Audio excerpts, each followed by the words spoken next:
Hello hello সম্মানিত viewers এসছি এই পশ্চিম চুনারি দক্ষিণ মাঠে চাষ ক্ষেতের মধ্যে।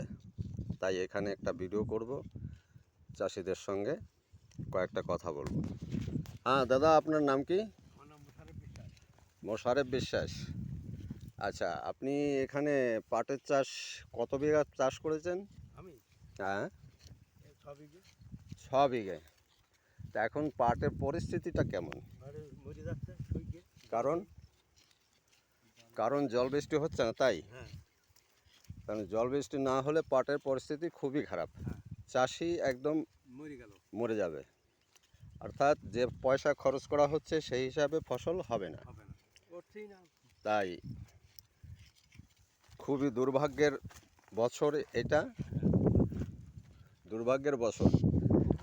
আর হ্যাঁ হ্যাঁ, তাহলে তাহলে এখন কি কি করা হচ্ছে? এইভাবে যে নিড়ানো হচ্ছে, এই নিড়ানোর পরেও পাটের ক্ষতি হবে না তো? জল যদি না হয় তো ক্ষতি তো হবেই। হুম। দাদা, আপনার নাম কি? রবিউল তো কথা।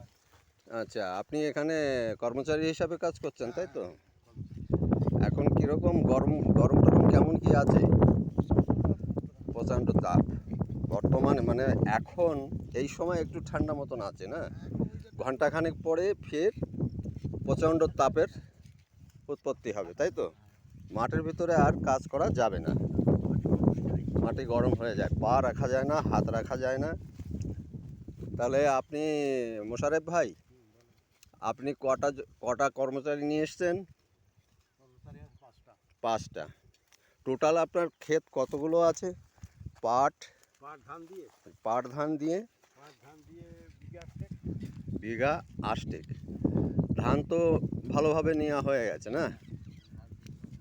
আচ্ছা, খালি এখন চিন্তা হচ্ছে পাট কি করে নেওয়া যাবে। উপরে জল বৃষ্টি না হলে পাট নেওয়া অসম্ভব হয়ে যাবে, তাই তো? আচ্ছা, সম্মানিত ভিউয়ার্স, এই চাষিদের মুখের কথা শুনলাম।